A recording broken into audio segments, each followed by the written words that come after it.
Morning. I'm Joe Biden, Dr. Joe Biden's husband. Just like educators everywhere, being an educator is what she does. It's who she is. Once again, during this pandemic, we've seen who our educators are. They're selfless, they're dedicated, they're cut from a true cloth of character and commitment.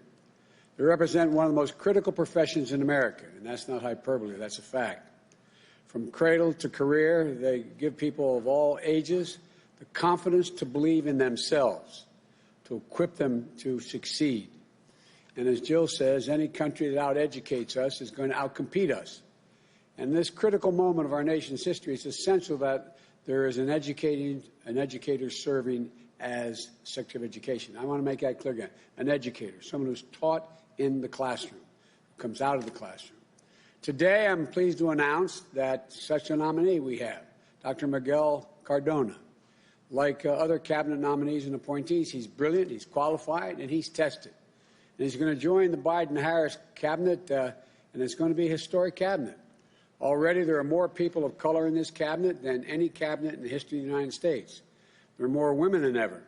First openly gay cabinet member. It's a cabinet that looks like America. It taps into the best of America. That opens doors and includes the full range of talents we have in this nation.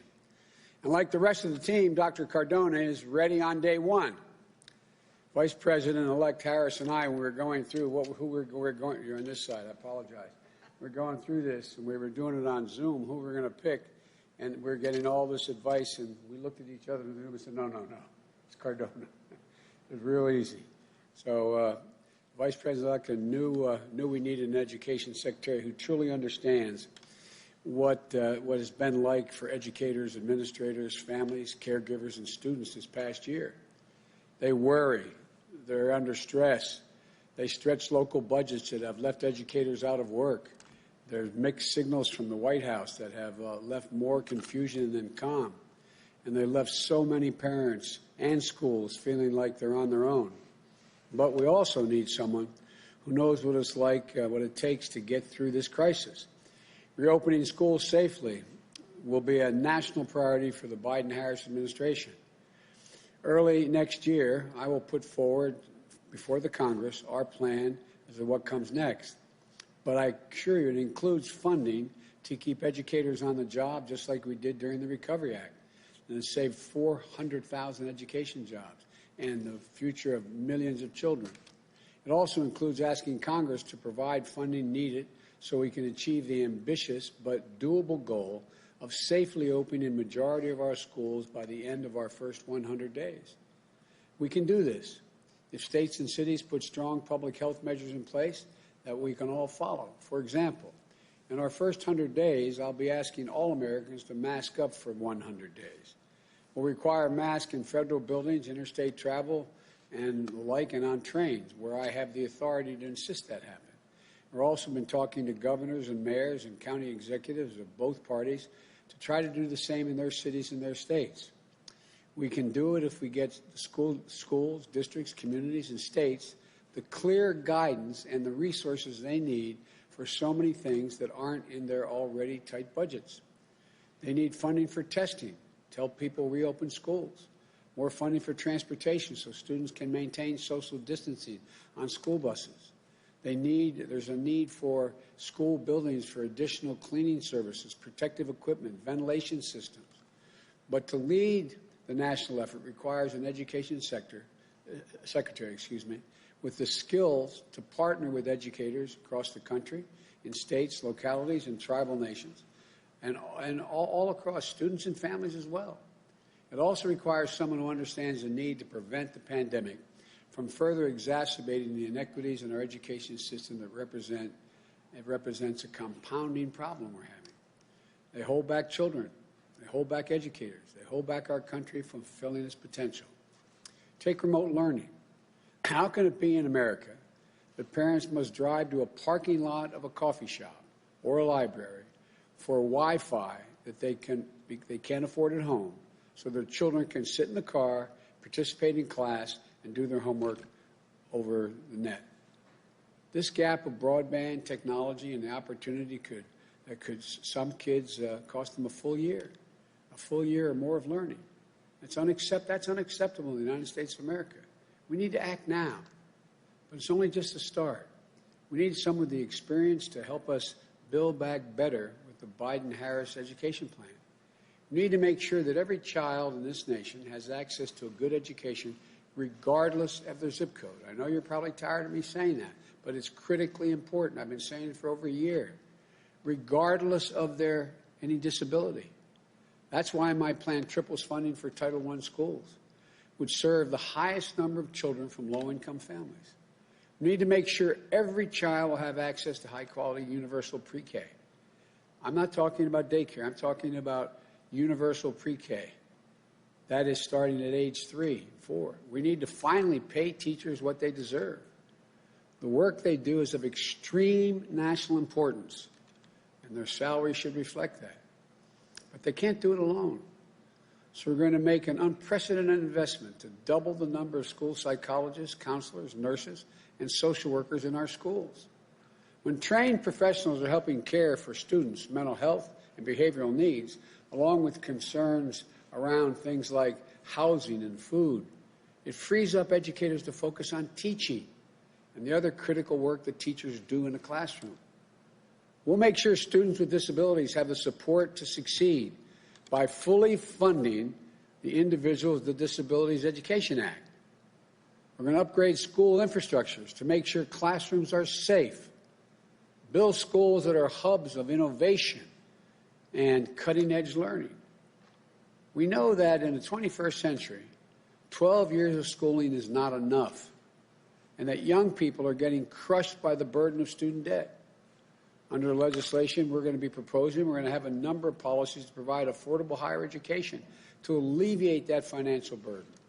This includes anyone being able to get into community college to be able to go there for free. Public colleges and universities will be tuition-free for families earning less than $125,000. We're going to cut student loan payments in half by using those income-based payments. You know, if you're making $25,000 or less per year, you won't owe a dime of payment or interest while you're only at that level. If you make more than that, you only pay a small percentage of your income in order to be able to pay off your debt. Our legislative plan also means that if you choose to go into public service, whether you're a teacher, a paramedic, counseling victims of domestic violence, or whatever else, it's only right that our country wipe out your student debt altogether over time. It includes forgiving debt for undergraduate public tuition if you're earning less than $125,000 a year. It means immediately forgiving $10,000 in student debt in the midst of this economic crisis. We'll also invest more than $70 billion in historic black colleges and universities and minority-serving institutions to help prepare these graduates, like our Vice President-elect, for good-paying jobs and industries of the future. There's so much we can do, so much, and we can afford to do it. We can build an economy that eases the financial burden of the caregiving crisis. Make sure working families don't pay more than 7% of their income on child care for their young children. And like we did during the Obama-Biden administration, we can combat campus sexual assault under Title IX, something the Trump administration and the current Secretary of Education have only undermined. The bottom line is we can achieve all these critical things, but we need someone who gets that education isn't just what we do as a nation. It's who we are. It's who we are. It's the reason why we were one of the first nations in the world to have universal education. It was the reason why we got propelled in the 20th century to begin to lead the world economically. And that person who understands this, I'm proud to announce, is former Secretary of Education I'm talking about his existing job. Actually, it's not called education, but anyway, the Secretary of Education we nominate is Dr. Miguel Cardona, fourth grade public school teacher, the youngest principal in the state of Connecticut, first official Latino to serve as the Education Commissioner. I started to call him a Secretary of Education Commissioner. Dr. Cardona rose up the ranks to become an assistant superintendent in the same school district he attended as an English learner student, the same district where he was born in public housing. the son and grandson of parents and grandparents who moved from Puerto Rico in search of new opportunities. He made it a point of taking new teachers on tours of his district's neighborhoods, the wealthy blocks where students grew up with every resource they needed to get ahead, and the blocks where families were struggling to get by, where a new calculator or a nutritious breakfast weren't a given. He understands that the deep roots of inequity that exist as a source of our persistent opportunities gaps. He understands the transformative power that comes from investing in public education. In our conversations, Dr. Cardona talked about how public education was the great equalizer. It gave him a chance to reach the dream his parents and grandparents had for him, a place where a high school teacher inspired him to be an educator. Public education that helped Miguel become one of the first in his family to go to college, the first to earn a doctorate. And with that preparation and grounding, Dr. Cardona has brought his heart, his knowledge, and his passion for education to bear on behalf of the students across Connecticut. And when that pandemic struck, he was ready. He helped secure more than 140,000 laptops, more than 40,000 internet connections for students who lacked them. Because of him, Connecticut became the first state in the nation to ensure that every single public school student was equipped to engage in remote learning regardless of family income. As the months passed, he followed health guidance and he got the funding and the resources to provide masks and plexiglass and testing so schools could reopen and operate safely. That's the vision. Resolve and initiative are all going to help us contain this pandemic and reopen our schools safely and build back better. And it's a standard of care that comes from having taught in a classroom. That comes from a hardworking family who found their way in America through public education. It comes from someone who knows from his core that our nation's children are the kite strings that lift our national ambitions aloft. He is a Secretary of Education for this moment. I thank him and his family for accepting this call to serve. We could not do this without them or him.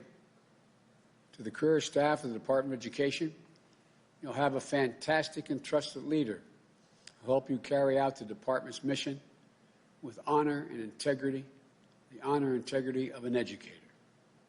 And to the American people, to educators, families, caregivers, and students, help is on the way. I wish all of you a Merry Christmas and a happy holiday. May God bless you all and may God protect our troops. I'm going to turn you over to the next Secretary of Education, Dr. Miguel Cardona.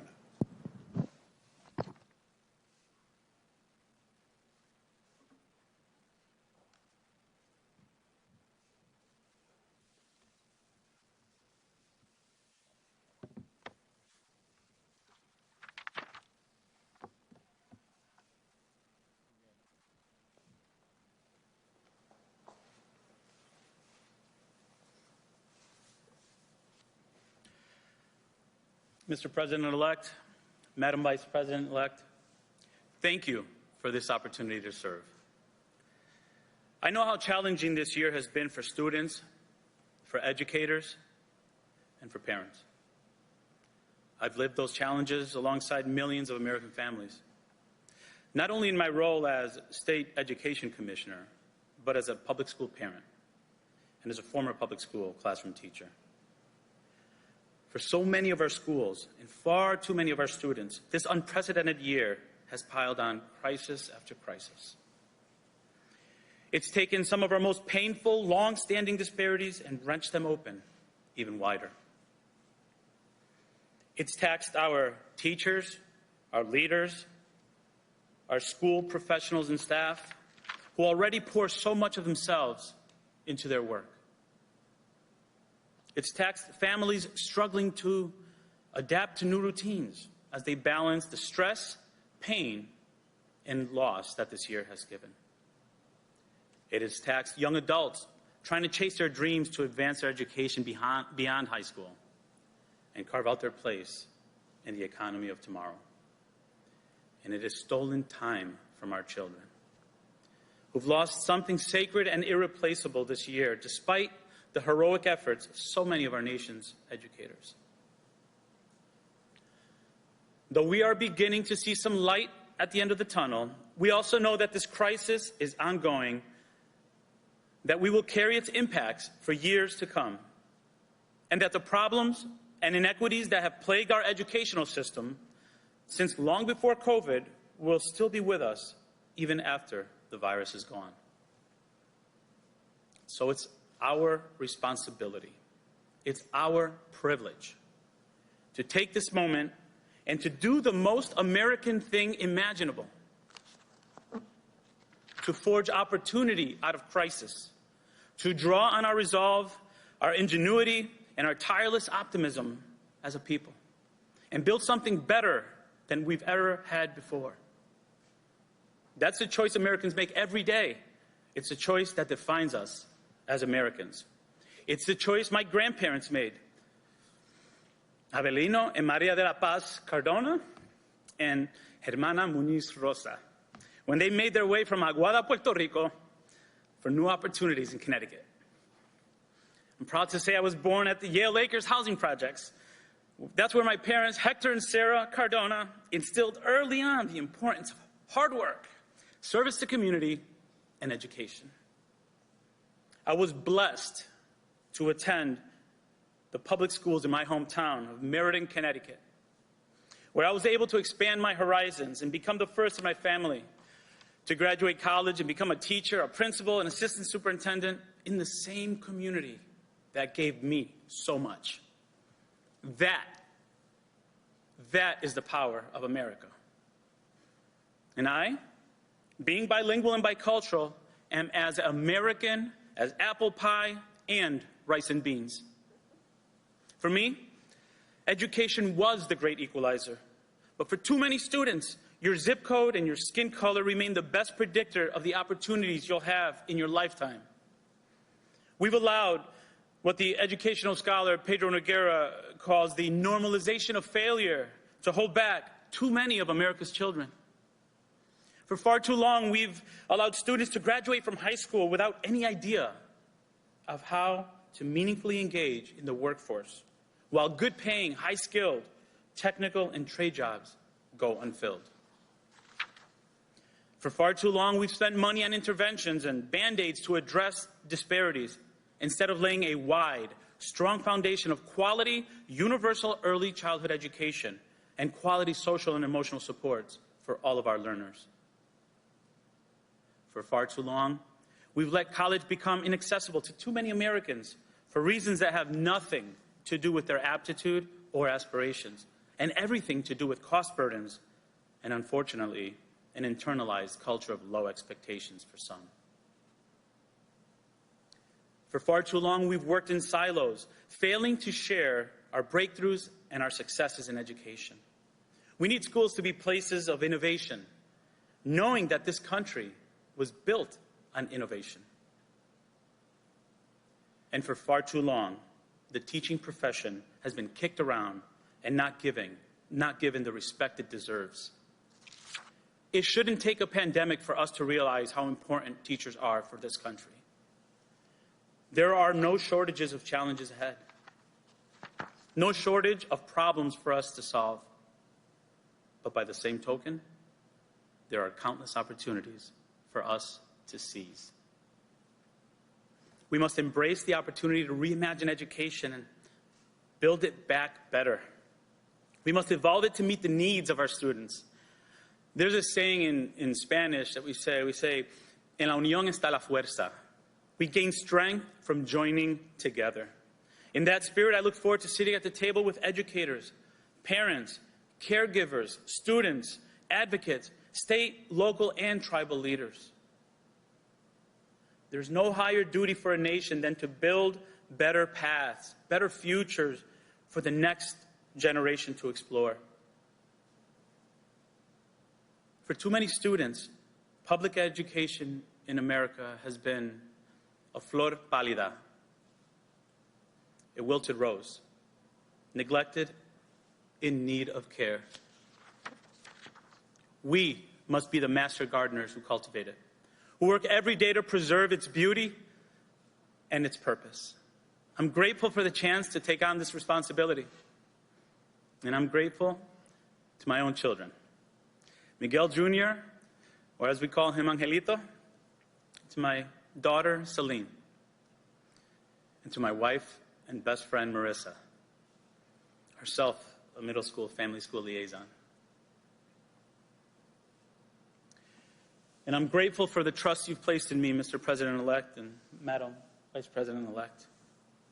I look forward to getting to work on behalf of America's children and the families and the communities and the nation they will grow up to inherit and lead. Thank you.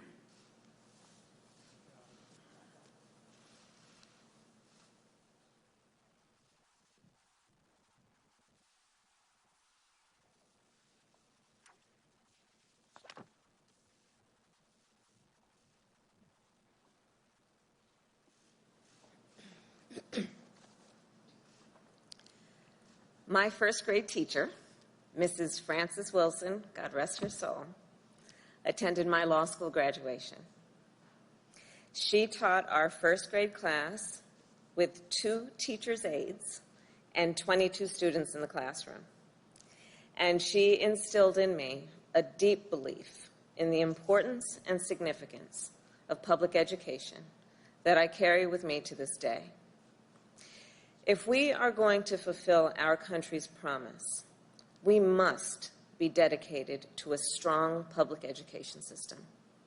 We must value it, we must strengthen it, and we must invest in it.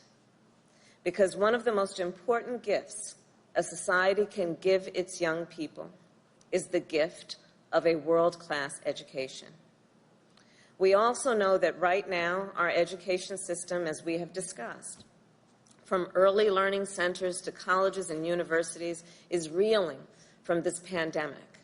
Parents and educators are being stretched to their limits, and so are the cafeteria workers and the bus drivers and custodians and nurses who normally keep our schools running. Students at colleges and technical colleges now worry about losing credits, losing financial aid, and losing income from working on campus. And all this disruption is taking a heavy toll on the mental health and well-being of our students of all ages who are at risk of falling behind. At the same time, this pandemic threatens to widen disparities between students of different races and backgrounds, making it harder for those who already were behind to keep up. So first things first, we need to get this virus under control and reopen our schools safely, as the President-elect always says. And that is why the President-elect and I are supporting funding for our education system in this recently passed COVID-19 relief legislation. And we will continue to fight for additional emergency relief for our educators and our schools. And even as we do, we must also build a public education system that lifts up all Americans, regardless of race, background, or zip code. An education system that prepares them with the knowledge and the skills to thrive in a 21st century economy. We must make sure our children are getting the foundation that's so important for lifelong success. We must end the current status quo where school districts with the greatest needs get the fewest resources. And we must remove barriers to opportunity for poor and rural communities and communities of color. The leader that we have announced today will help us do that and unlock the power of an education for all Americans. Dr. Miguel Cardona is not only a seasoned public servant, he is also a former public school teacher and administrator with the experience in the classroom. And he knows what our students, teachers, and schools need to be successful.